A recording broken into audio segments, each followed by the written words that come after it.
Start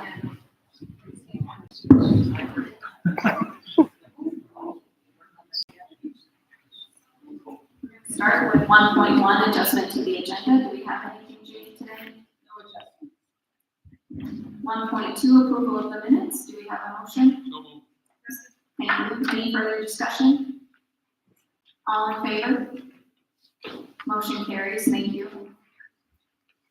That brings us to 2.0, public comment. We will start with Mr. Hazelstein.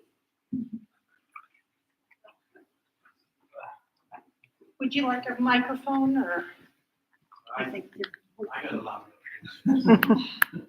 I'd like to comment on the budget, which is going to be reviewed tonight. I see we don't have very many people here, and that disappoints me. Thanks to Mark, I was able to find the budget on the website and printed off a copy, and I've done some number crunching on it. And to tell you the truth, I'm a little bit, I know it's already a done deal, but you need to think about it in the future, is on the pay raises. Last year, it was a little over 6% for the teachers. This year, it's over 4%. I have a little concern with that. Reason being is that usually in the private sector, a normal across the board pay raise is 3%. Anything above 3% is usually on merit. So here we have a significant across the board pay raises for the teachers and also for support staff and so forth at 5%. I think that's a little steep considering the situation we're in. I know that's already done and nothing we can do about it this year. Seriously, gonna take a look at it for next year. I did crunch some numbers and I did some totals, and it's a little bit eye-opening. Total on the new proposed budget, $41,900 for telephone and postage. That seems a little bit extreme to me. I don't understand that. All that's listed in this packet is telephone and postage. I don't know what the sublines are under that, on how that's broken down, but I think that's a little rich. Another one that concerns me is purchase services.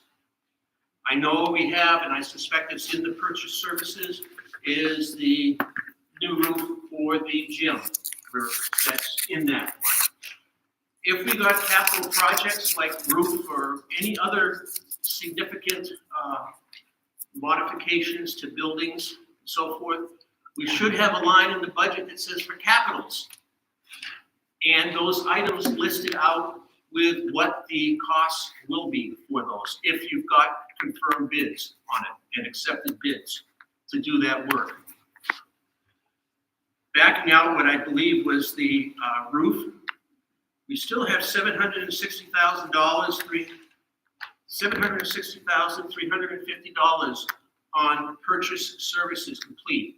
What are those purchase services? What are we purchasing? I know one of them was for the administrative office. It had $85,000 for legal fees. My question on the legal fees is that a lawyer on a retainer? Or is that each time that you need a lawyer, you're paying, I don't know, $200 an hour or whatever it is, lawyer fee? If it's for individual incidences that you need a lawyer for and you have $85,000, we've got some problems. We've got something that's wrong, that needs to be corrected, that if you need that much legal service. Another one is for total supplies.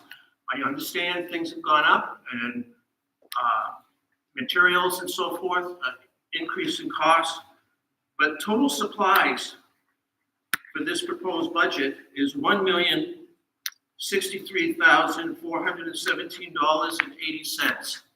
Again, it just says supplies. What are the supplies? What is the breakdown?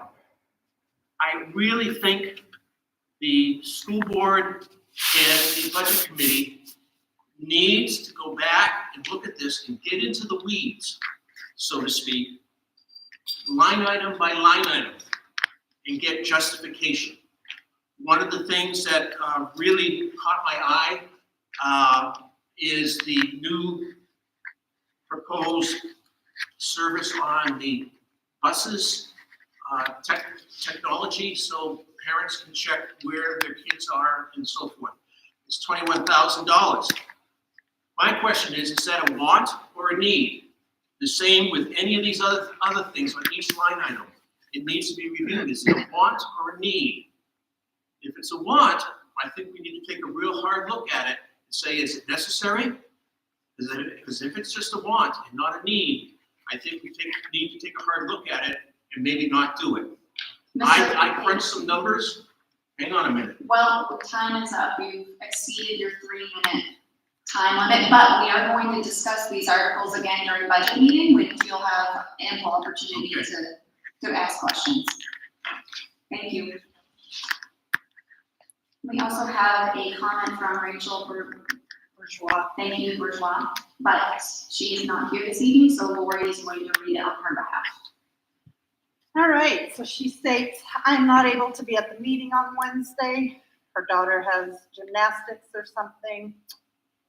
She states here to the school board, I'm unable to present at this board meeting due to having a prior commitment. Since I am unable to be present and speak during public comment, I am writing to request more information about the assistant superintendent position that has been added to this year's budget and to questions its necessity. During the time we were overseeing both RSU39 and Fort Fairfield school districts, I understood the rationale for having both a superintendent and assistant superintendent. However, I would like clarification on the current need for this additional position, specifically its role, responsibilities, salary, and how these duties have been handled in recent years without an assistant superintendent in place. The greater need appears to be within our schools themselves. Additional academic and behavioral support in classrooms, and additional educational technicians to assist with small group instruction and response to intervention, RTI. These are areas where I see a clear and direct benefit to our students.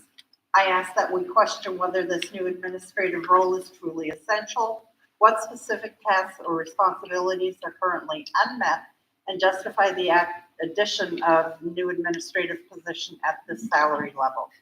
Furthermore, how have these districts' needs been managed in recent years without the presence of an assistant superintendent? I look forward to your response and to gaining a clear understanding of the scope and justification for this position. If it is necessary to add this amount of money to the budget, I would ask that we carefully consider whether the funds allocated for this position could instead be redirected toward resources that more directly support the needs of our children. This is how our students will achieve the greatest growth and experience the most meaningful impact. We do have one more safety Thank you, Lori.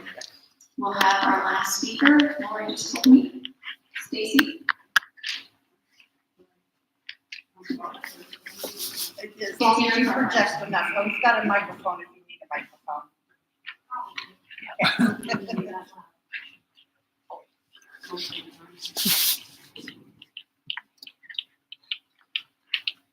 Do I need to turn it on or anything? You've got control?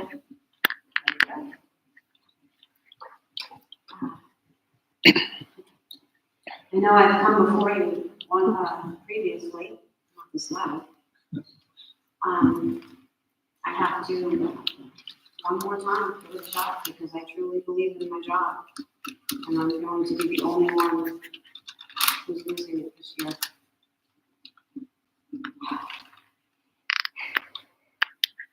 I'm the Ed Tech 3 for the CCS Library, Learning Commons.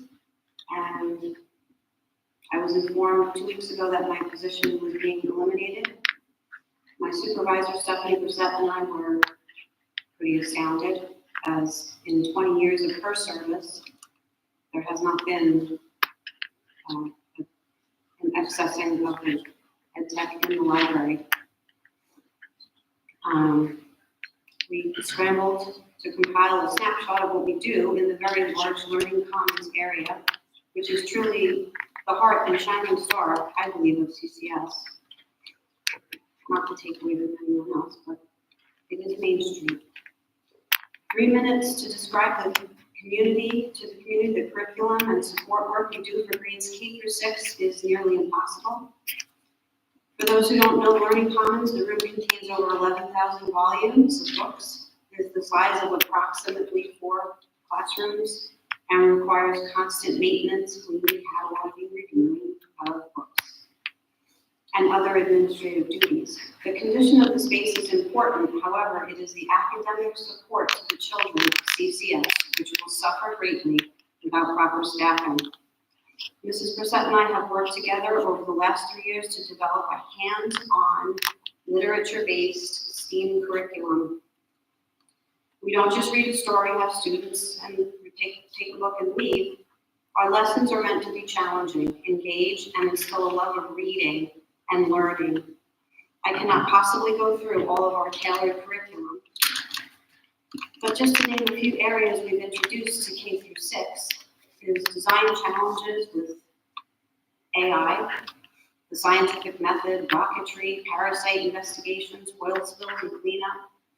And this is all in addition to teaching library skills with original games, worksheets, and lessons specifically for our space. It's just not possible for one person to supervise and implement what we do. Not to take away from Mrs. Brissette at all. She is creative, inventive, extremely knowledgeable, and a veteran teacher. And I believe, we both believe at this point, the only person in Caribou teaching AI and computer skills. And as we know, going forward, AI is going to play a huge role in our children's development and their school careers. Time constraints, logistics, and I said before, general maintenance of the huge space takes more than one person. I'm a little proud of that. Almost done. I'm saddened and deeply troubled that a great deal of our youngest learners' educational experiences will be diminished and reverted back to 30 minutes of pick a story, read a book, and leave. To cut a position from the heart of the Learning Commons is, I believe, cutting out a huge part of all of our students' important learning to love reading. We do have one more public comment if we have time for that. Mr. Corvo. Mr. Hi, my name is Dave Corvo. I'm a fire council member. And I want to compliment you. You take very good care of your teachers and your administration. That being said, I understand the challenges of setting a school budget that balances staff requests and student needs. I urge the RSU to flat fund the 25-26 budget, which currently reflects a 6.3% increase. Rising tax rates are hindering economic development and making it much harder for seniors to remain in their home. I sit on the Economic Development Committee. I'm finding it very hard to come up with the right verbiage when we have graphs that show that our tax rates keep rising. We've already lost a commercial enterprise that went to a sister city. There's another one that's in the wind, and I've urged the city council to flat fund their budget. Unfortunately, they're going to have to make some serious cuts, and I think it's going to affect public safety. We might lose a fireman, we might lose a police officer. I'm concerned about the vague language regarding your budget increases. The budget document provided by the RSU provides no spending history, as was spelled out earlier by a fellow citizen. The part that really burns me is The additional local funding in Article 14 now exceeds the required local amount in Article 12. I understand that the funds appropriated in Article 12 are necessary to secure the maximum state funding. I'm concerned that the $2.8 million amount in Article 14 for special education and facilities maintenance lacks detailed explanation. I'm not singling out the budget.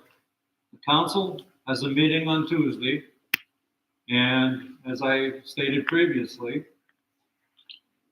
there's going to be a request to flat fund the city budget, which in essence means no rate increases. So all the departments are going to have to incur a significant cut. That being said, I don't think it's fair that the school budget has an increase to the tune of 6.3. It's not palatable for me.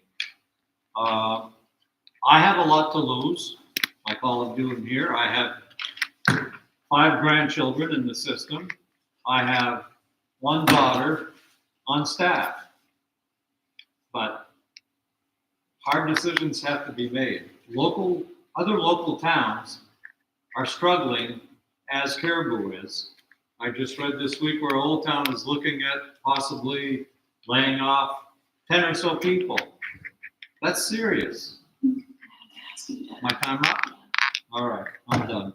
I'm available to discuss some municipal budget cuts that we made when I was on city council if you want some beautiful stories. Thank you. Thank you.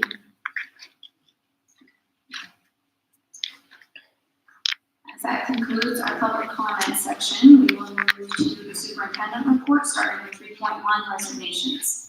I have a few resignations tonight. Candace Roy, who is the administrative assistant for the Caribou Tech Center, has submitted her resignation. Kayla Brown, varsity girls basketball coach for Caribou High School, has submitted her resignation. Edwina Morris, who has been a cook at Caribou Community School. Cole Terrio, who's been a custodian at Caribou Community School, and Lindsay Terrio, a custodian at Caribou Community School. They have also submitted letters of resignations. And that's all. Thank you. I believe for this, we have no retirements at this time, correct? That is correct. So that leads us to 3.3. And I'm going to postpone that because I have not been confirmed that that individual has accepted the position. We will, The eliminated position, we've offered that individual a position in another, at another level. So I just haven't been confirmed, so I prefer to hold on. so we will table 3.3. 3.4, no flyers, correct? Correct. All right, thank you. That brings us to other matters. 4.0, we'll start with Dave. Do you have anything? Lou? Jan? Ms. McComb? Per our policy, it states that we are to hold 2 board meetings, the first and the third Wednesdays of the month. And I'm asking if the board would entertain considering an amendment and maybe waiting until a meeting on June 11th instead of the first Wednesday, seeing as that the vote will be on June 10th. If you'd like to, we can also hold one on the first Wednesday and on June 11th if you'd like. So I think that would require a little bit of policy. Thank you. We have a motion by Lou, second by Dave. Any further discussion? All in favor? Motion carries. So that would set our next meeting on June 11th at 5:30, correct? Correct. Okay. With that, brings us to adjournment. Is there a motion for adjournment? Thank you. Any further discussion? All in favor? Motion carries. We move to our budget meeting.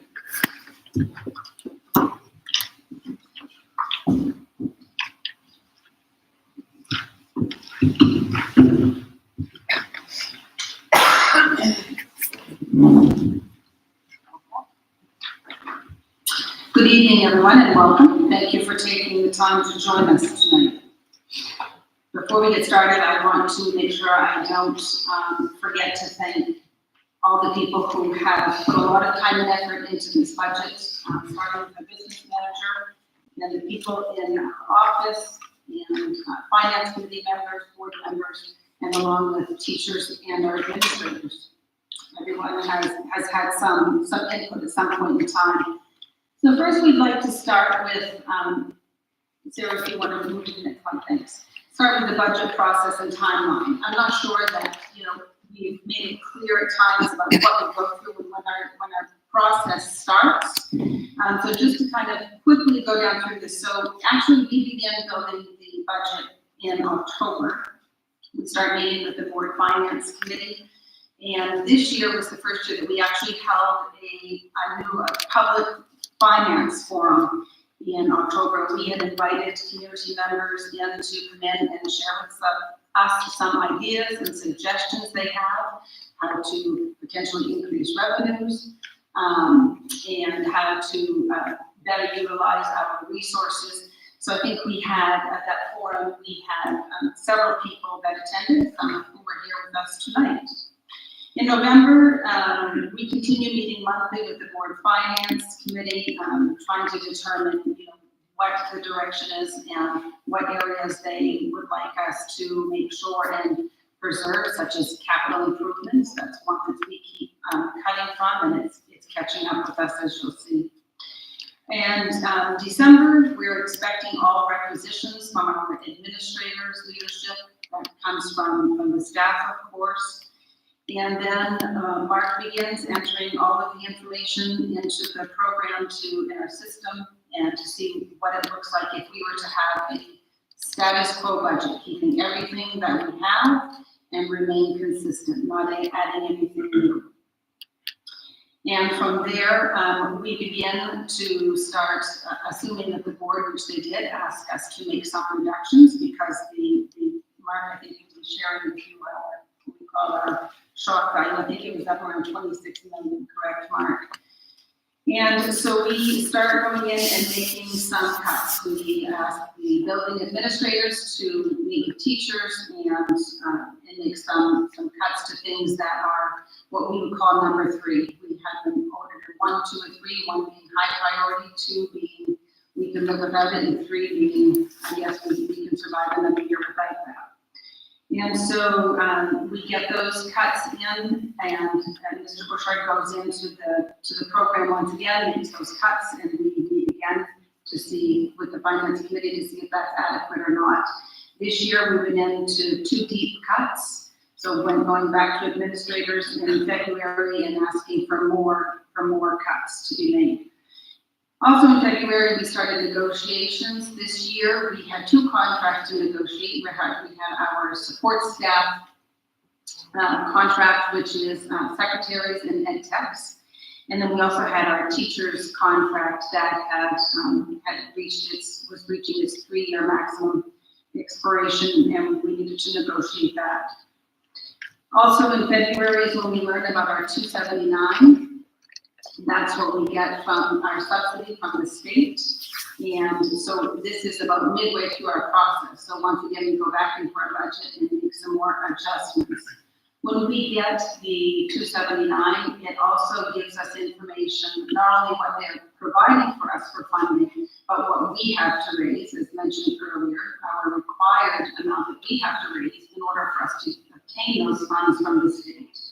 But it also provides us information about our efficiency, our ratio of students to teachers, nurses to students, guidance counselors to students, and we get all of those ratios. And if we are running efficiently, then they give us more money. If we are not running efficiently, we call what we get slightly dinged.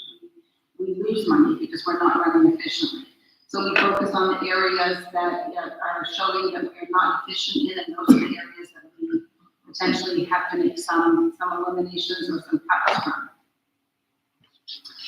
March, we continued, this year we had continuation of negotiations, and we also started having our board workshops, which we always invite the community and the public to come to provide some comments, ask some questions, and pretty much after every board meeting, we held a board workshop this year, which is quite a few. So as you can see, we had 2 in April.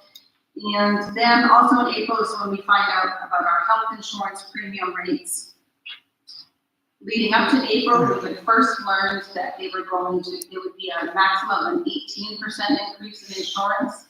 So that's what we put into the budget. A few weeks along, we then learned from them that it was going to be a 14% cap in our budget. So we went back in, made adjustments again. And then in April is when we learned that it was actually going to be a 7%, actually it's a 5.76. And we have budgeted for 7% because we have to make allowing for accommodations for people to change plans. That does happen and impacts the budget. In May, the Finance Committee presented the budget to the Board of Education for approval. And here we are tonight, and then June 10th is when you will have the opportunity for the budget validation referendum.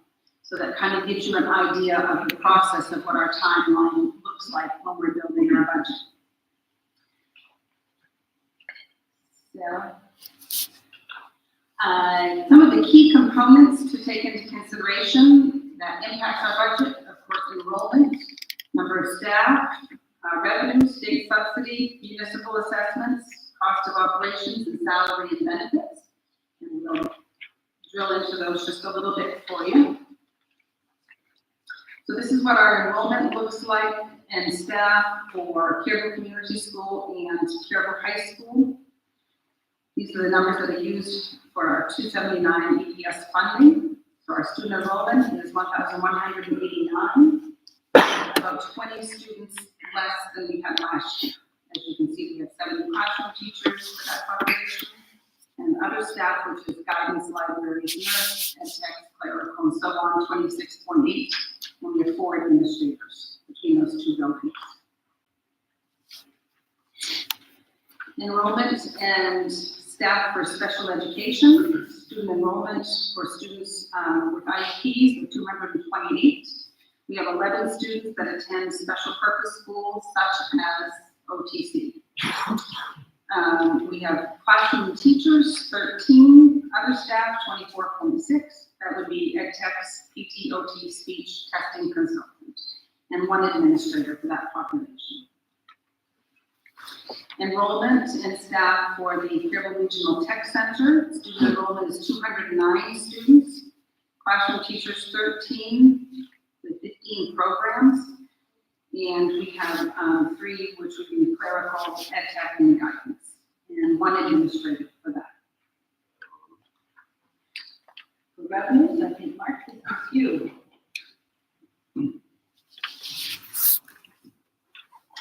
So every budget has 2 major components. One is the revenue, and the other is cost of operations or expenses.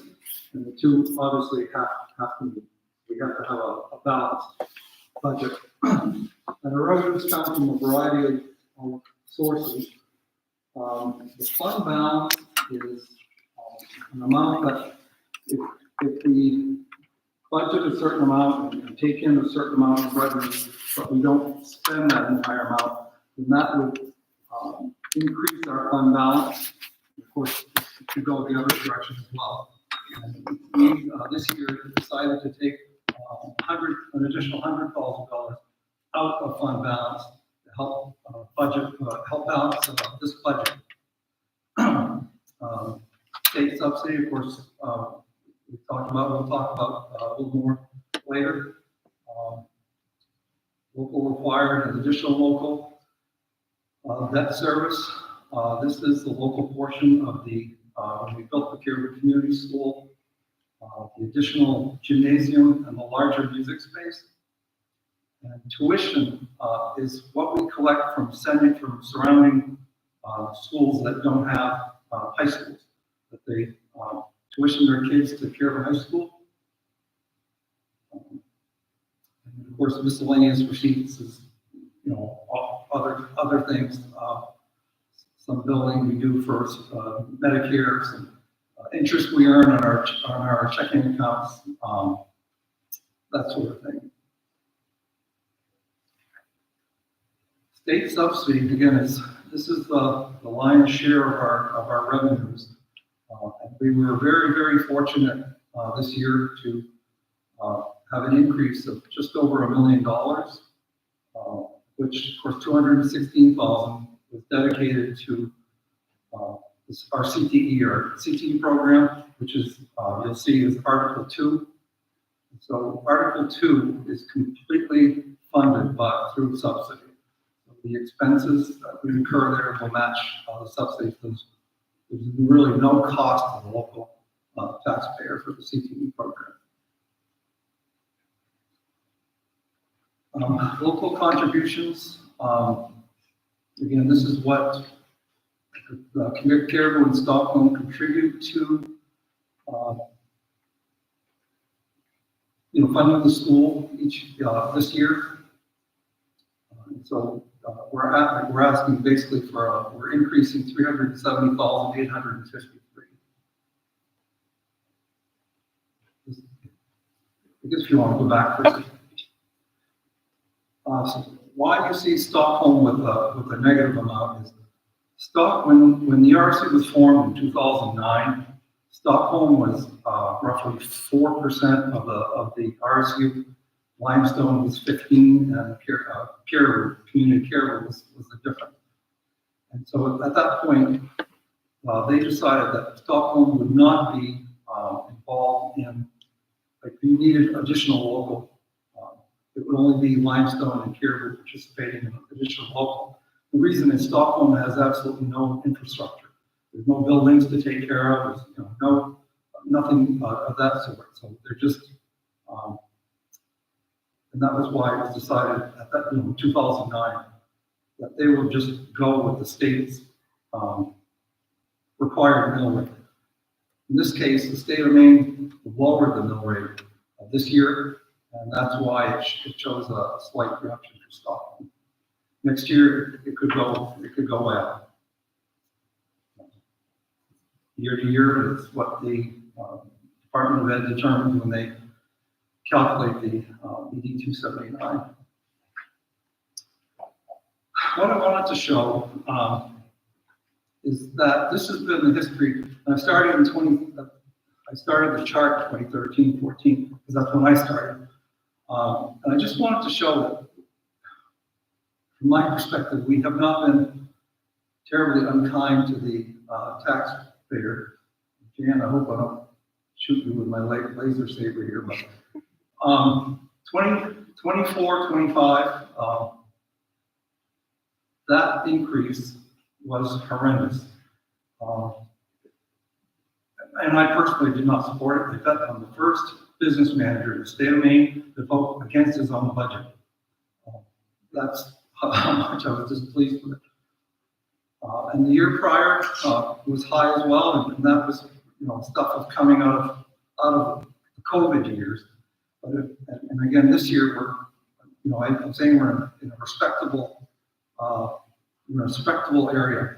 So the average of the last 13 years, we've asked for 202,000 increase, and equates to a 0.44 million.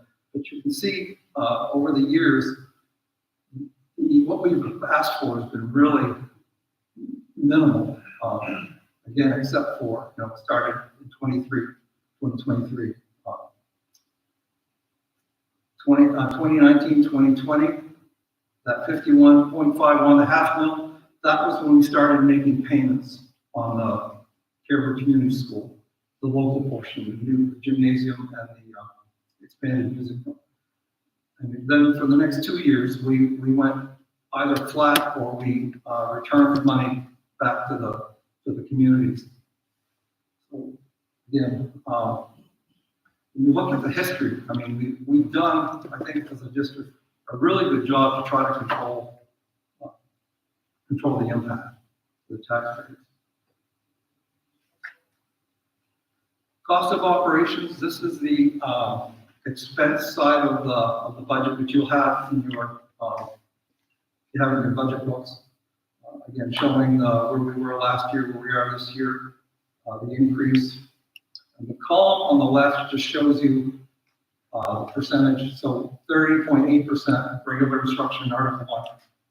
That's 38% of the total, and so on and so forth.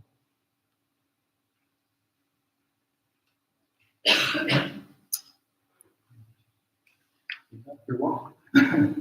Welcome to come out. Looking at our salaries and benefits, as I mentioned earlier, we had 2 contracts that we negotiated.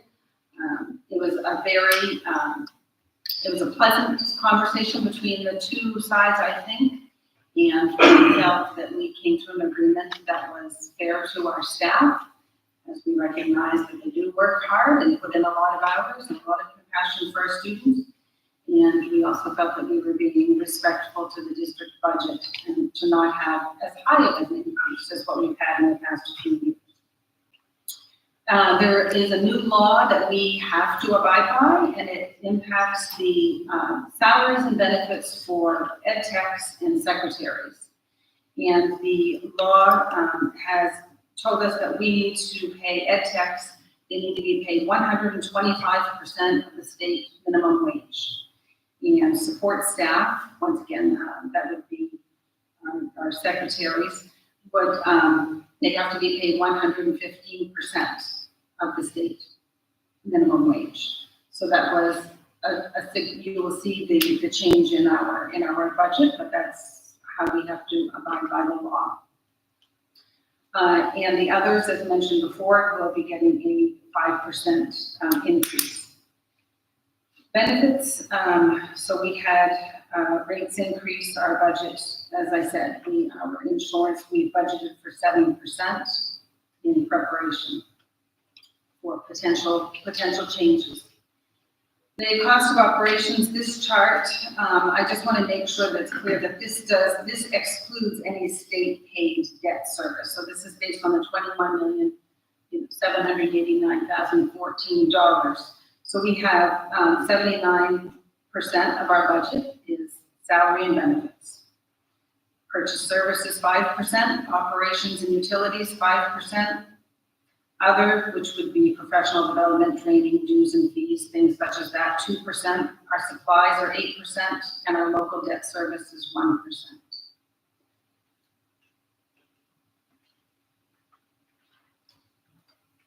So our proposed budget, as you will see, and as we go through the articles, you'll learn more details. So our first draft, as I mentioned earlier, when we started out, status quo, keeping everything the same. And keep in mind, that did have the 18% insurance increase that we were told in the beginning that that's what it would be. And so we come to you tonight with having made some revisions and some cuts, but what we're looking for is a $24,920,112.51, which is 6.3% above 24-25. So with that, I'd ask if you have a budget booklet with you.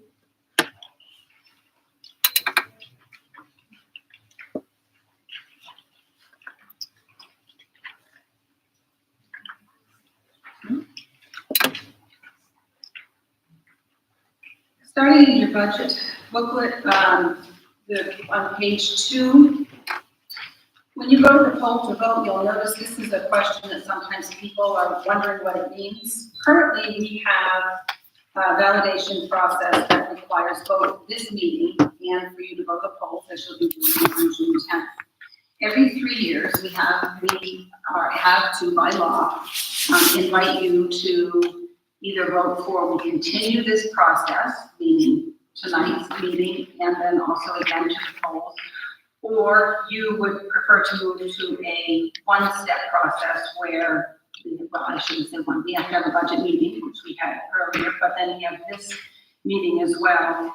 And this would be where the votes here would be the final vote. So there is an option in the state of Maine, and some schools do the one step, the budget validation referendum, and others do the two-step process like we have. But that will be one of the options that you will be asked to vote on. Moving on to page 6. This is a new page that we've added to the booklet we haven't had previously, some of the district-wide changes. We talked about postage. I think Bruce brought up the fact, wondering about increase in postage. So letters increased from 68% to 68 cents to 73 cents, and student files and all other mailings service average about 7.8 increase. When it comes to special ed, we do a lot of mailing because of written notices and IEP notices and so on and so forth. So that department does a lot of mailing. Electricity, we have an estimated 18% rate and tariff increase. We are very concerned and nervous about what the future holds as far as with our electricity. And so we've put in an 18%. We had higher than that, but in order to bring the budget down, we did lower it. But we felt we needed to leave some room in there in case things go awry. Property, casualty, and liability insurance, we have a 12% increase.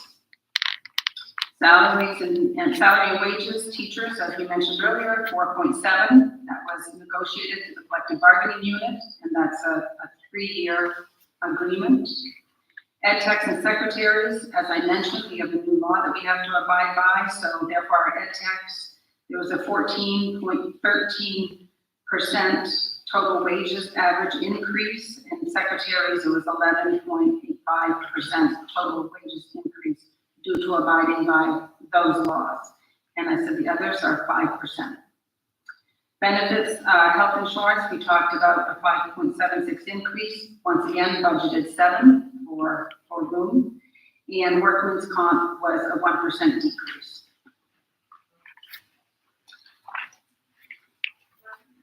You'll notice in your book, if you turn to page 7, which is Article 1, regular instruction, we have also added some additional information from gathering input from you in the past at previous meetings.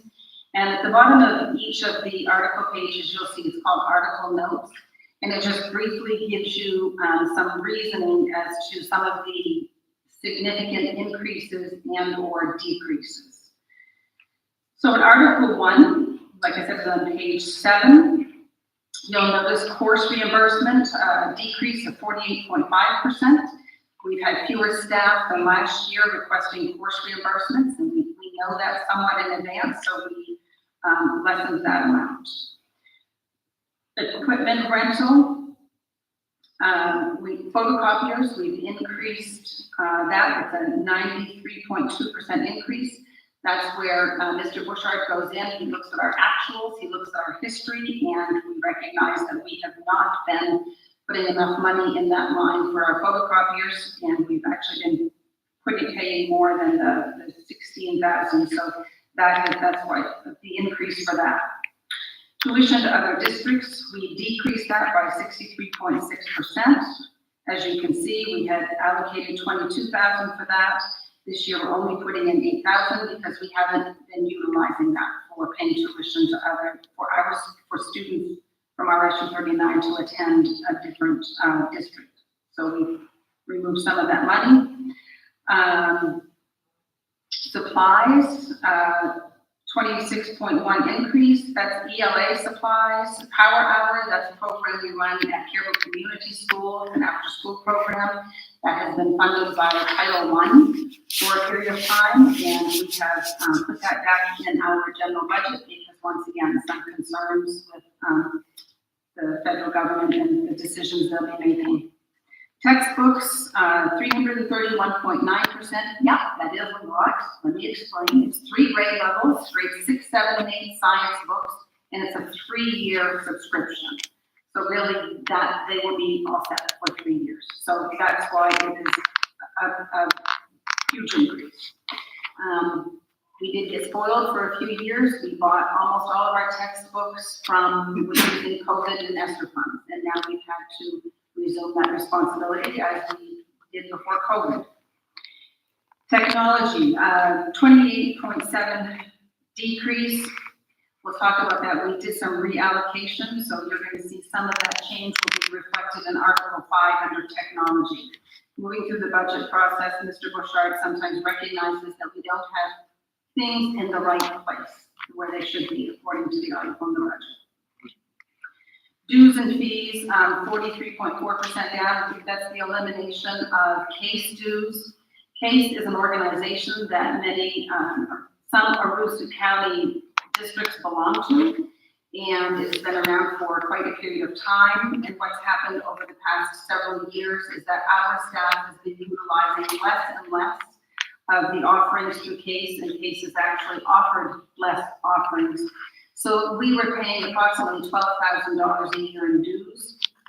So you're going to see this in different articles because there are teachers from each of the buildings that were able to access these professional development opportunities. So we have decided to not continue to be a part of that organization for that reason. So I'm going to move on to Article 2, but this is an opportunity if you have any questions or anything about Article 1 before I move on to Article 2 with some explanation there. Okay. Moving on to Article 2, which is special ed, that's on page 8 in your booklet. Salaries and benefits. We had pay increases, as I mentioned before. We have, I want to say 19 or 20 ed techs. I'm looking at Dr. McGuff. Yeah, 20 ed techs in special ed. So the increase in the salaries due to the law that I spoke to earlier has had an impact in this line. We also have added a small portion of a nurse's salary to this line. We learned that we can be allocating some of the nurse salary to the special ed article. So we took that opportunity. And then also with the students that we're receiving, we believe that we have to hire another ed tech and possibly 2. So professional development and training, that is, let me go back up one to course reimbursement, 494%. 4 staff have requested to take courses. They are special ed staff. Many times it's because they need it for recertification or to do the job that they're doing. Last year, we didn't have anybody that had requested that level of professional development. So just adding the 4 makes it seem like a huge increase. I mean, it's a $12,000 increase, but when you say 494%, it like screams at you. Professional development and training, 43.8% increase there. There's a law that we need to comply with, restraint and seclusion, when students are potentially going to harm someone else or harm themselves, and that requires specialized training. It's CPI training, and we need that to meet the law, and this is one of those years that we have to have extra people trained and make sure that we are in compliance with meeting the law and having an adequate number of people trained and properly trained. Purchase services. We have added to this line main state billing. We didn't have that previously in this line. They do provide us a service, and it does bring money into us, but we need to pay them to provide that service. So we've now added that to that line. Special purpose private school, a decrease of 88.7%. And as you saw earlier in the slide, we actually have 11 students that are attending. However, we are shifting that cost to a local entitlement, one of our federal funding grants that we get. So that's being reallocated and not in this budget for this year. And moving on to telephone and postage. So our telephones, there's no increase. They have remained flat for this year. The increases that you will see throughout the budget, such as the 73.3% increase, that is postage, that I had mentioned earlier, some of the increases of the stamps and the postage. And also a challenge that we've had is the current management system that we use, the accounting and management system, doesn't allow us at this time to separate the phone from the postage. It's all together in one line. Fortunately, we are moving to a new accounting management system, which will allow us to separate those out. And so next year, that will be more clear between the two. Supplies and books, once again, we're still in the special ed realm, and Carroll High School has, I think it's been 1 year that we have had a new program here at the Carroll High School where it's self-contained students who are in there for the majority of the time, and there are curriculum materials that are needed in order for us to comply with the law and the legal requirements. Dues and fees, State and Special Ed Association, we have not been allotting for dues and fees for people to have some of the state and to participate in some of the state and regional associations. And so that has been added, and those dues are about $1,000. I'm going to move on to Article 3 unless somebody has a question about Article 2.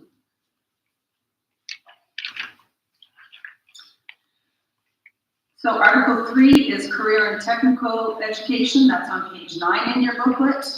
Mr. Bushard mentioned earlier, we were fortunate that we got a $216,120 increase in the 279. So the increase, right at the start, the increase in salary and benefits, that is a new science and math position. It's one person who is certified in both math and science. And the increased subsidy helps to cover for that position. Decrease in the course reimbursement, down 24%. That's because we had fewer staff requesting to take courses and needing reimbursement. Purchase services, 96.4% increase. We have JMG, that's Jobs for Maine Grads teacher at the Caribou Tech Center. And the agreement with the JMG program has that for a period of time, we paid half of the salary, which at that time it was $13,000. And now we are at a point where they are expecting us to be more self-sustaining and to pay for the other half, the other $13,250. So we knew that was coming and that they've been helping us, but the expectation was that we would start to carry our own. Advertising, down 60%, and I think some of that is because we use free resources that each parent is the best. We use social media. A lot of our stuff goes out on Facebook. We use Indeed for advertising for new staffing positions that are vacant. And so we use less of the services such as Aroostook Republican or Bangor Daily because they're very costly. So, and quite honestly, people look at Facebook and the other social media more than the newspapers for the most part. Travel, an increase in the CTE budget of 173.6. Once again, that's another percentage that jumps out at you. We have revived, I guess you could say, Skills USA this year. Ms. White actually spearheaded herself to get it up and running. And the students attended the conference, and then there's also the MACD conferences that are attended. And so because we instituted some new pieces, that requires more for travel and the participation for the students, whether it be rooms or whatever. Supplies, once again, 23.3% increase. That's culinary and welding increase.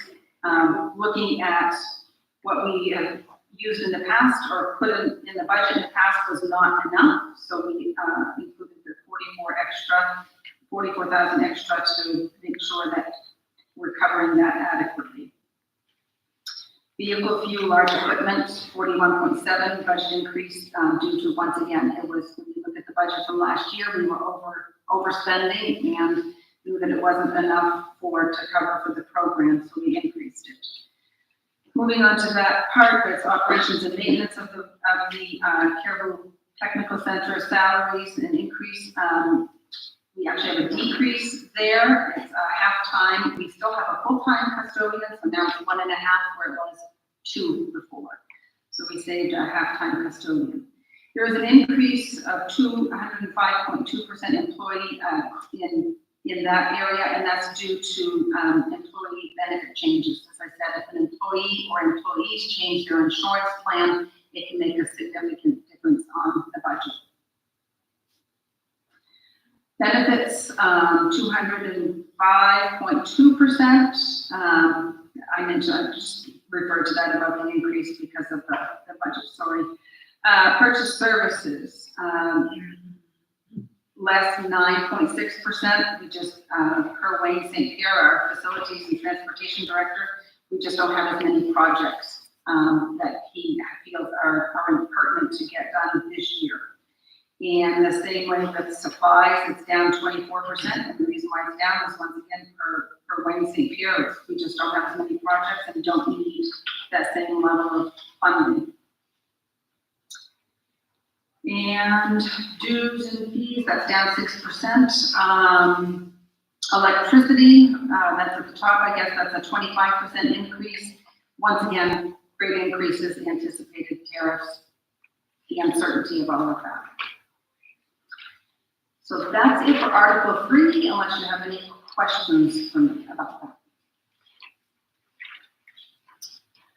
Article 4, which is on page 10 in your booklets, purchase services, that's only a 10% increase, not to jogging. Professional development and training, it states 100% increase, and actually it was caught after the booklets were all printed. Professional development and training under the proposed budget 25-26, that should say $600. That was an account placement error and it also got transposed into down under dues and fees where it says 26,900. That should be 26,300. So it's still the same bottom line, but it's just 600 in the professional development and training and less than 300 in the dues and fees. Telephone postage, I think you've heard me beat that to death, probably, that the postage increase and the phones, like I said, have remained flat. Travel, we have, fortunately, our jazz and All-States and show choir competitions, and the numbers of students have grown in interest in those things, and so have the opportunities for them to participate. But that requires that we need to increase that budget so that we can accommodate the students wanting to participate and travel them there. So that's the increase for that 75%. Supplies, that's a 21.9, and that's, for that line, it's new cheering mats and uniforms.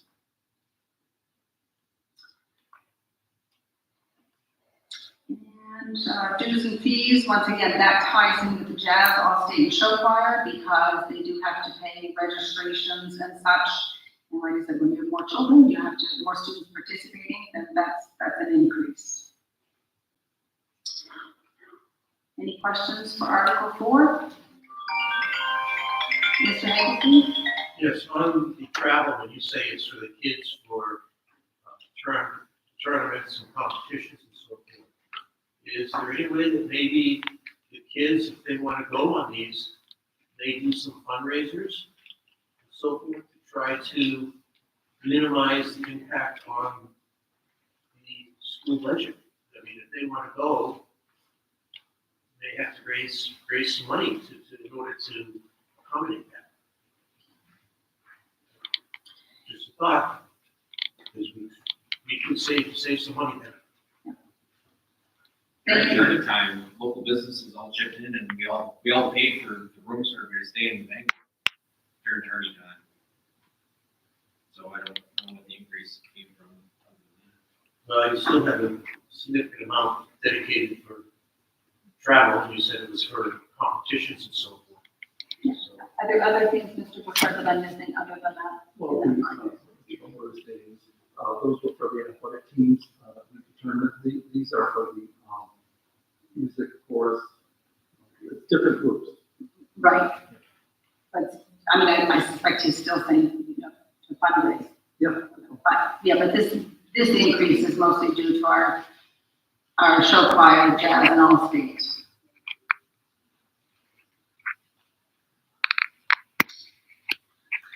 Moving on to Article 5, that's on page 11. So salaries and benefits, you'll see in two places is where we have the assistant superintendent. And that's because this position, the assistant superintendent position, has been vacant for 2 years. It was not the intention of the board to eliminate the position. It was a precarious situation 2 years ago in the fall of 23 when I was hired as interim superintendent and they questioned whether to hire an assistant superintendent. At that time, it didn't make much sense because we were unsure of whether I would be moving back into that position or to become the superintendent. So we, at that time, made the decision to not hire for that year an assistant superintendent. Last year, we were expected to hire again, and because the budget was very turbulent, and as we know, because of the mill increase, we felt that was something that we could wait on for another year to hold off. Currently, right now, I'm doing the superintendent's job, and about 70% of the assistant superintendent's job, and about 30% of the other responsibilities have been delegated to building administrators, which they were not intending to take them over for a long period of time, but just doing it to help us through the rough waters while waiting to get this position reinstituted. And the reason why this is in two cost centers is because the assistant superintendent is also the curriculum coordinator. So I know that if you do some research around the state of Maine, even in Aroostook County, there aren't any districts our size that don't have either an assistant superintendent or a curriculum coordinator or a combination. So the position is both of those together. It's the assistant superintendent and curriculum as well. And also in this line for salaries, because of the increase, so the 12.3% increase, the 133,000 is not all because of the half of the assistant superintendent position. It's also because there was an error in our systems last year where we had one of our nurses was not accounted for in the budget. It was and Mark will probably explain it better than I, but it was in a part of our program, but it didn't carry over into the other part of the program. Long story short, we have to add it into our budget this year, so it is correct and accurate. And so that is actually a nurse in this line as well, which is not a new position. It's one that hadn't been accounted for correctly in the system last year. And of course, the increase to the benefits go along with that.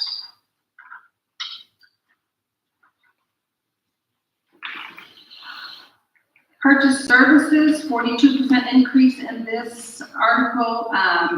The amount budgeted last year was not needed for this year. It's 42% decrease, and we had more in there than what we actually needed.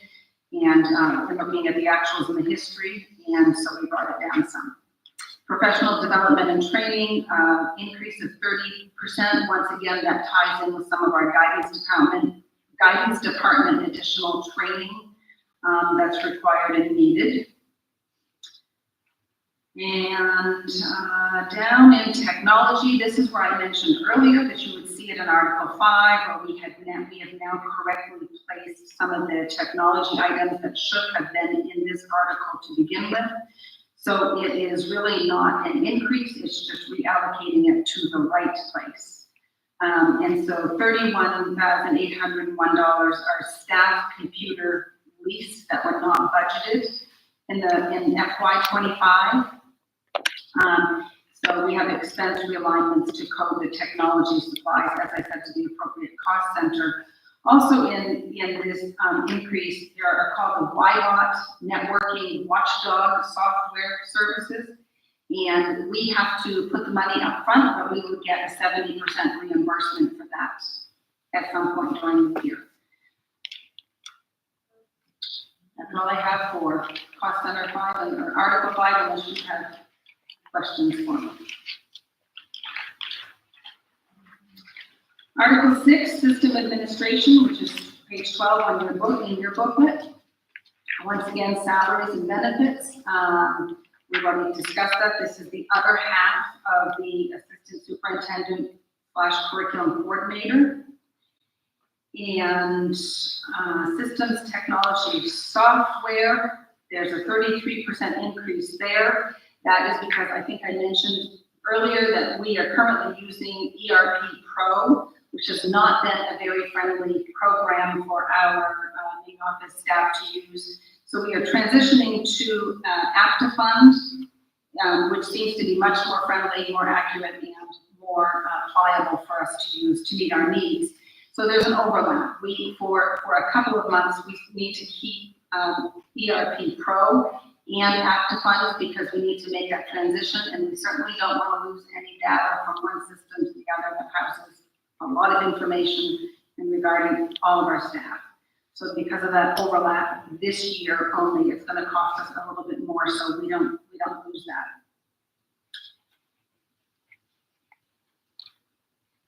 That's all I have for Article 6, unless there's anything here you have for a question for me.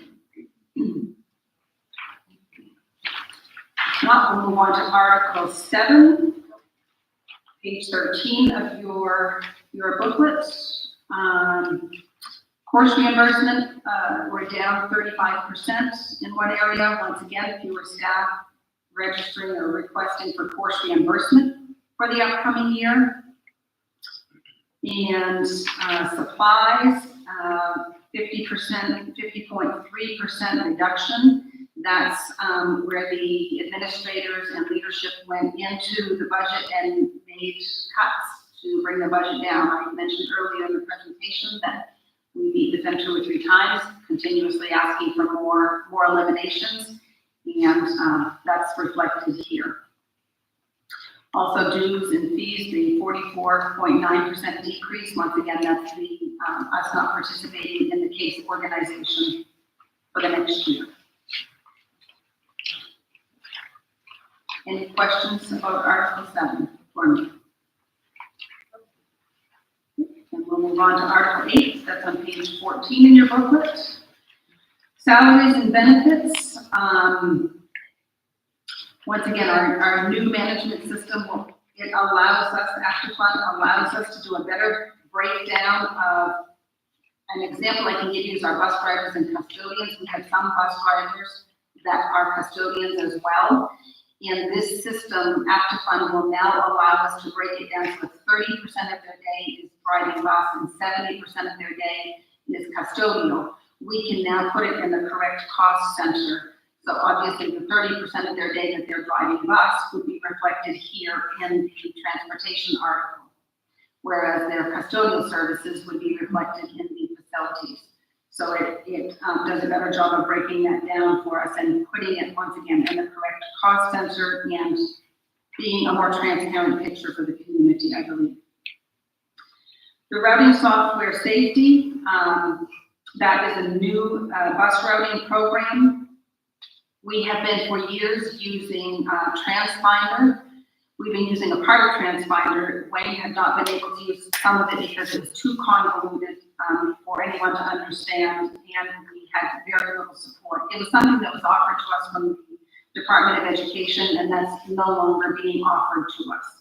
So we had to find get a new bus routing system for our buses and drivers. So this system has tablets on each of the buses, and it's very much like a GPS. It has all the list of students, where they go, where they're dropped off, and it also has the capability to immediately notify parents if the bus is either in an accident or has come upon an accident and is going to be delayed. We can notify parents. Everything is all set up. Just the students who ride that bus will be getting the notification. Also, parents can download an app on their phone if they so choose. I know we're piloting it right now, and they can track where their student is, their student's bus is, and whether it's running late or on time.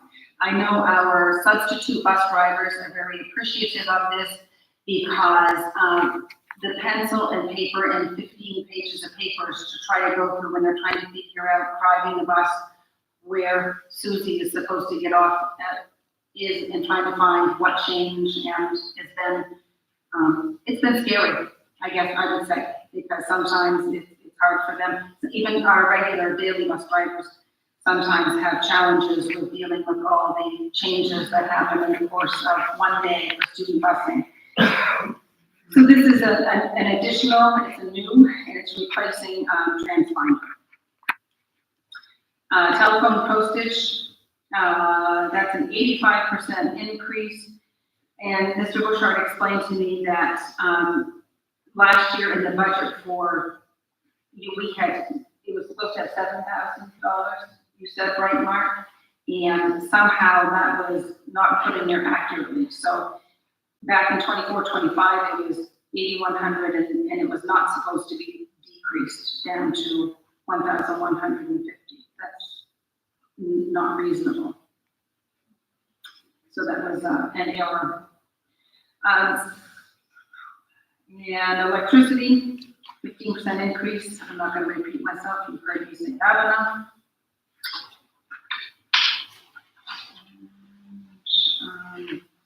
That's it for Article 8, unless you have any questions for me. We'll move on to Article 9, which is page 15 of your booklets. I should have mentioned, I hope you have noticed on the top of each of your articles, there is a paragraph that indicates what are the items that are in that cost center of that article. Sorry for mentioning it so late, but I think most of you probably already picked up on that already anyway. So salary and benefits, a decrease in the facilities, and that's because we had a number of staff that have retired, and they were experienced and up on the top of the pay scale, and as we are replacing them, we have great people coming on board, but they are younger and less experienced, and therefore are a little bit lower on the pay scale. So that's the reason for the decrease. Purchase services, 72% increase. That is one half of the gymnasium here at Caribou High School. We have kicked that can down the road way too far because now it's a hurting unit. So that is in here to be replaced for this year, and also some tile and abatement replacement here at Caribou High School. Professional development and training, down 68%. We have fewer drivers that are participating in professional development. Part of it is because some of them are young and working on getting used to the routines and the expectations, while some of it is just trying to be more conscientious of the budget and have maybe only 2 or 3 attend rather than 5 or 6. Travel. It looks like it's a 100% increase here, but basically when Mr. Bouchard once again reviewed the actuals and the history, it was not nearly enough. $250 was not enough to cover. We needed to increase it by $250. And the supplies, increase in supplies of 30%, that's because of the cost of the materials increase. Vehicle equipment, that's 100%, so that's actually not 100% increase, it's a new addition, if you will, it's $60,000. We plow all of our own campuses now, and we have one of our plow trucks is a 2004, and it's seen its better days. And it's time to replace it, or else we're going to be spending that much just in keeping it in repairs. So that's Article 9. I don't know if you have any questions.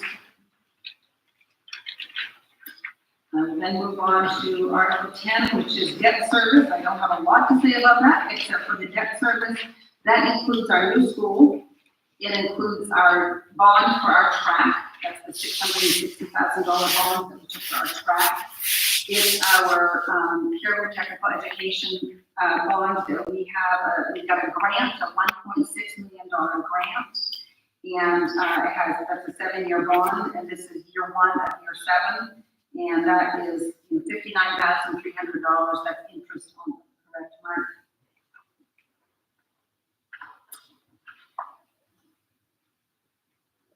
Article 11, nutrition.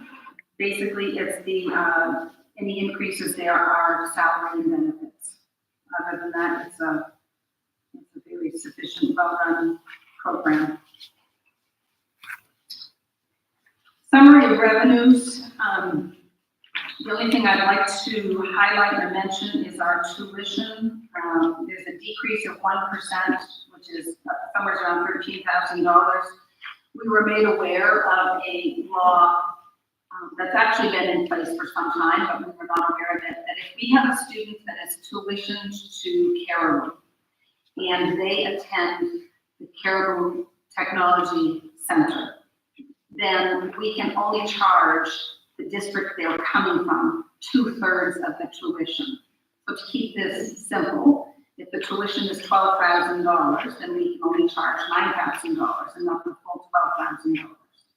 And so we have, in years past, we have been charging the full tuition rate, not knowing that we were not complying with this law. So, but that has made a change. So for some of the students that we have, the tuition students, there is a decrease if they're taking tech classes, which feels, in my opinion, like somewhat of a penalty, which seems unfair, but maybe we'll have some people that will work on getting that changed.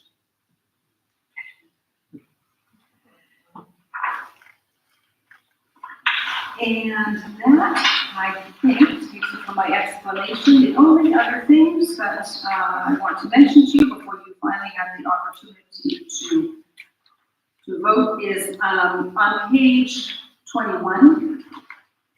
I do want to bring to your attention these are the state average, the per pupil expenditures. And if you take a look at the state averages and you look at where RSU39 has been, you'll see we have remained consistently below the state average for what we pay on our per pupil expenditures. The decrease in enrollment, like we said, we mentioned in this student enrollment, this is from the October 1 count, so there'll be 12.5 on this particular count. And then the budget history, I think Mr. Bouchard touched on this somewhat earlier, unless there's anything that you wanted to bring up. The only point of clarification, I think that it's always fair to the city council that we mention this, is to keep in mind that when we're talking mills, so for example, a 0.53 mill increase, the mill rate that we use is provided to us by the state. And that is different than what the mill is and what the city uses when they build their budget. And that's challenging to wrap our heads around, but it's the case, it's the way it is. Our mill this year was $521,900. That's not the same as what you hear from the city. They have a different rate that they have to use when creating their formula. Like I said, it's challenging to wrap our heads around. The other piece is that you've heard before is that we are a different fiscal year than the city. So when the city pays for the school to help us out with the school budget, they pay half of it in one of their fiscal years, and then they pay the other 6 months in their other year. It's just the way the two budgets don't play nice together, I guess you could say, as far as timeline goes. So that's always a challenge. And lastly, I'd just like to remind you that when the city sends out the tax bill, it's composed of 3 things. Of course, the school, and then the Aroostook County taxes that we pay for the Aroostook County pieces that we get, and the city. So there are those 3 components. And the school, quite often, is one that jumps out at people as being a part of those three components. I just try to remind people that we are probably the second largest employer in Caribou, and we do service 1,100 students every day for 175 days a year.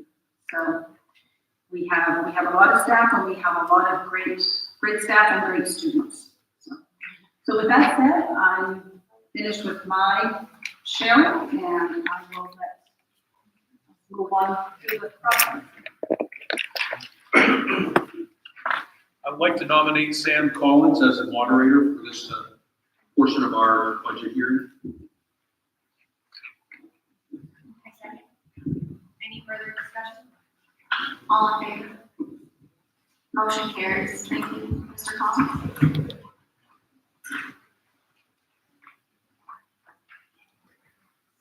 Jane, you need to read this.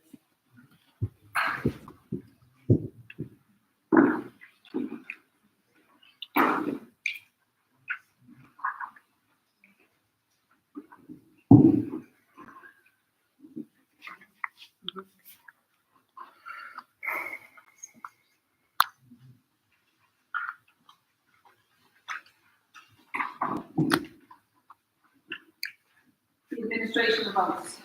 Do you, Samuel W. Collins, swear that you will support the Constitution of the United States and of the state of Maine, so long as you shall continue to be a citizen thereof, and that you will faithfully discharge to the best of your abilities the duties incumbent on you as moderator of the Eastern Aroostook Regional School Unit number 39 budget meeting on May 21st, 2025, according to the Constitution and the laws of the state of Maine?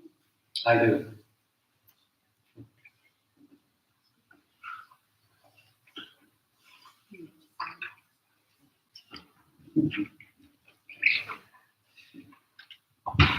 So, good evening.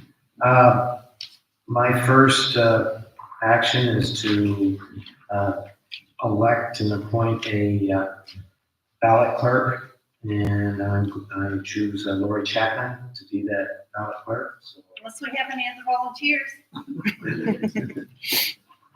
So, do you, Lori Chapman, swear that you will support the Constitution of the United States and of the state of Maine, so long as you shall continue to be a citizen thereof, and that you will faithfully discharge to the best of your abilities the duties incumbent on you as ballot clerk of the Eastern Aroostook Regional School Unit number 39 budget meeting on May 21st, 2025, according to the Constitution and laws of the state of Maine?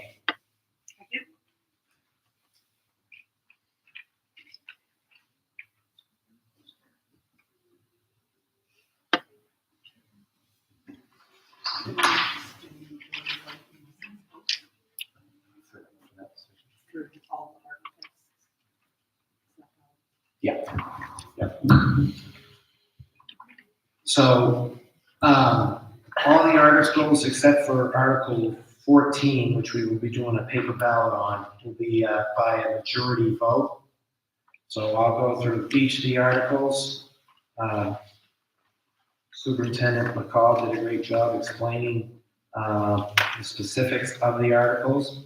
So Article 1 is to see what sum RSU 39 will be authorized to expend for regular education. The Board of Education recommends $7,671,257.59. Do I have a motion to accept? So moved. Okay, second? Second. All those in favor say aye. Aye. Okay, or just lift up your card, be great too. Any opposed? Okay, it passes. Article 2. To see what sum RSU 39 will be authorized to extend for special education. The Board of Education recommends $3,156,402.98. Moved. Second. All those in favor?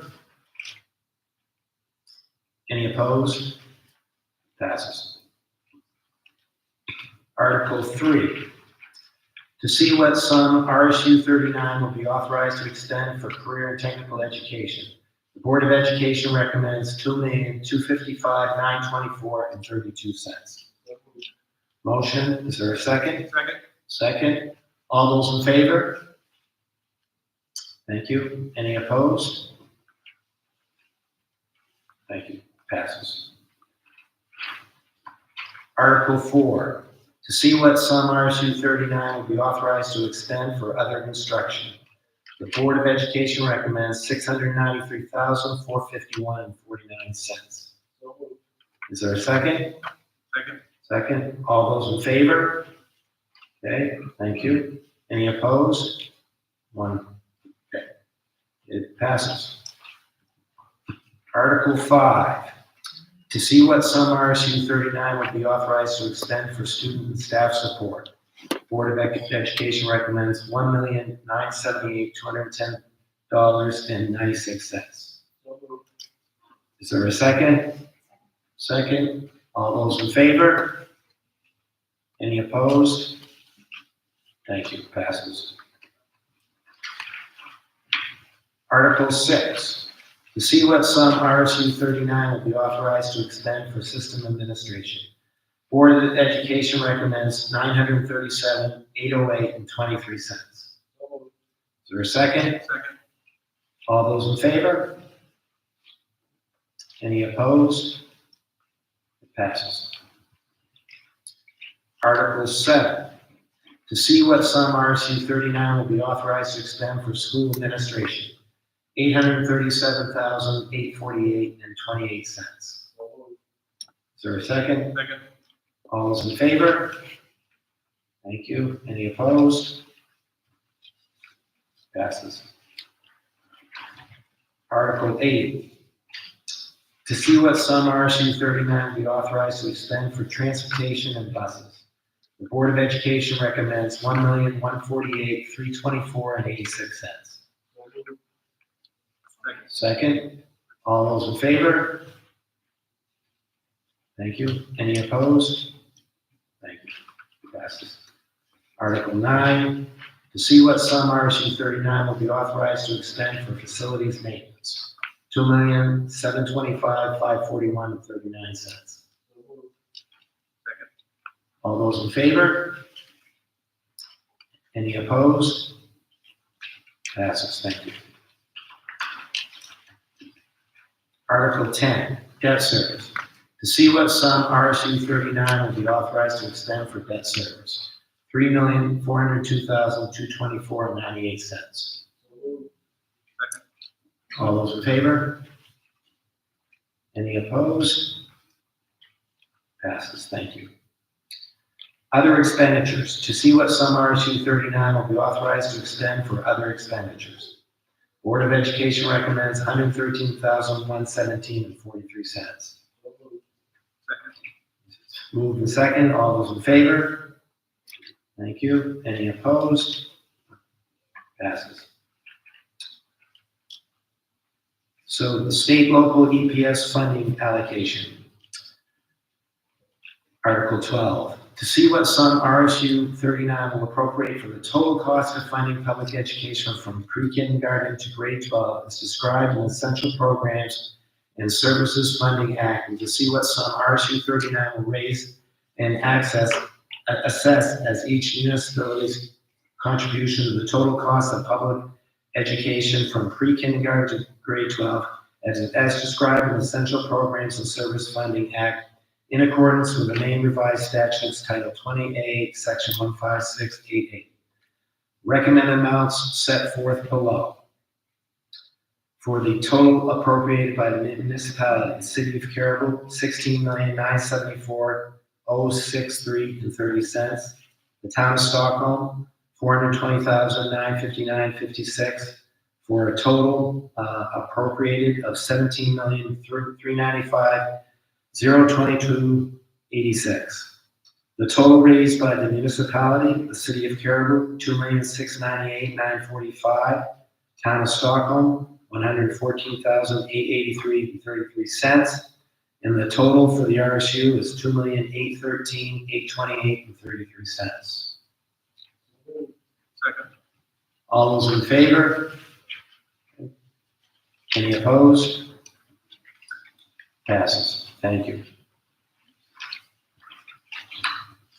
Article 13, the non-state funded debt service. See what sum RSU 39 will raise and appropriate for the annual payments on debt service previously approved by RSU 39 voters for non-state funded total school construction projects, non-state funded portions of school construction projects, and minor capital projects, in addition to the funds appropriated as the local share of RSU39's contribution to the total cost of funding public education from pre-kindergarten to grade 12. The Board of Education recommends $182,977. Second. All those in favor? Okay. Any opposed? Passes. Thank you. So on Article 14, it will be a paper ballot. So to see what sum RSU39 will raise and appropriate in additional local funds, recommended $2,818,212, which exceeds the state's essential programs and service allocation model by recommended $2,818,212 is required to fund the budget recommended by the Board of Education. The Board of Education recommends the $2,818,212 for additional local funds and gives the following reasons for exceeding state's essential programs and services funding model by $2,818,212. So we'll have a paper ballot on that. So if you could Bring you a little purple slip up. I have some papers here. You can put a yes or no. And I'll go ahead and get the boards real quick. And then you guys, if you want to come up and start writing yes or no on your ballot, I'll collect yours also. Sarah, just so you see, there's nothing in here. Nothing up the sleeves.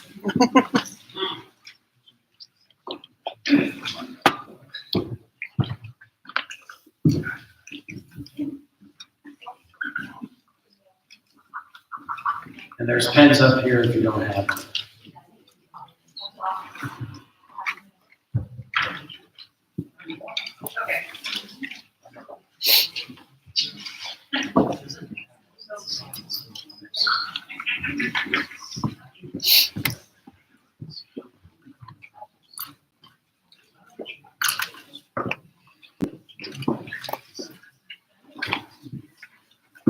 Are you not working?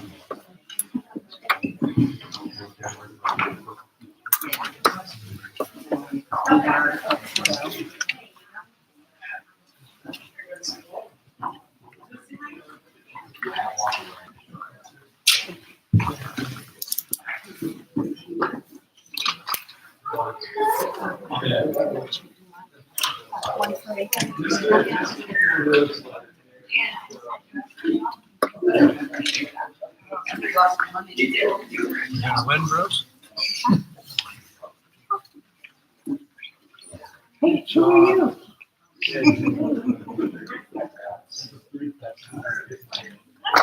You're not seeing what they're seeing.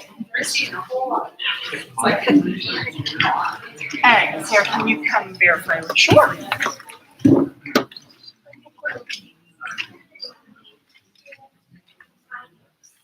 Yes.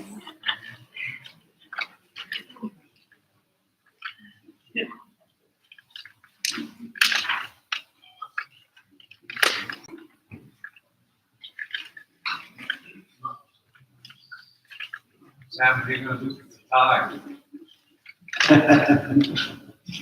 We'll worry about that when it happens. I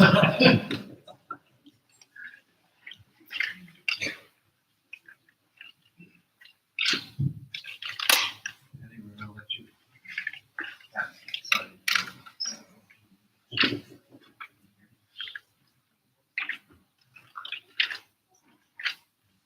Would you feel that? Would you feel that? All of this time.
Collins? Yep. We have 20 yes, 3 no. Thank you. So the vote is 24 and 3 against, so it passes. So moving on to article number 15. To see what some RSU39 will authorize the Board of Education to extend for the fiscal year beginning July 1st, 2025, and ending June 30th, 2026, from RSU39's contribution to the total cost of funding public education from pre-kindergarten to grade 12, as described in the Essential Programs and Service Funding Act, non-stated funded school construction projects, additional local funds for school purposes under the Maine Revised Statutes 28, Section 15690, unexpended balances, tuition receipts, state subsidies, and other receipts for the support of schools. Board of Education recommends $24,920,112.51. All those in favor? Okay. Any opposed? Okay. Passes. Thank you. Article 16, authorize expenditures of grants and other receipts. In addition to amounts approved in the preceding articles, should the Board of Education be authorized to expend other sums as may be received from federal or state grants or other sources during the fiscal year for school purposes, provided that such grants, programs, or other sources do not require the expenditure of other funds not previously appropriated. The Board of Education recommends yes. All those in favor? Any opposed? It passes. Thank you. Article 17, authorizing the adult education program and raises the local share. To see if RSU 39 will appropriate $243,500 for adult education and raise $100,000 as the local share, with authorization to expend any additional incidental or miscellaneous receipts in the interest and for the well-being of the adult education program. The Board of Education recommends yes. There's been a motion. Is there a second? Second. All those in favor, raise your hand. Okay. Any opposed? It passes. Article 18, authorize the disposition of any additional state subsidy received. To see if, in the event that the RSU 39 receives more state education subsidy than the amount included in its budget, shall the school board be authorized to use all or part of the additional state subsidy to increase expenditures for school purposes in cost center categories approved by the school board, increase the allocation of finances in the reserve fund approved by the school board, and or decrease the local cost share expectation as defined in Title 20A, Section 5671A1B for local property taxpayers for funding public education as approved by the school board. Board of Education recommends yes. All those in favor? Any opposed? Thank you. Passes. Article 19, authorize a transfer to the capital reserve fund. Shall the school board be authorized to transfer up to $200,000 from unanticipated additional tuition revenue to the RSU School Capital Reserve Fund, and to expend such reserve funds for maintenance of plant and minor remodeling as may be needed as the school board's discretion? Board of Education recommends yes. All those in favor? Any opposed? Passes. And that concludes the budget and the vote. And then, of course, there will be the budget validation referendum process on June 10th. So please get out and vote on June 10th also to exercise democracy. I look for a motion to adjourn. Okay, is there a second? Okay, all in favor? We are adjourned. Thank you.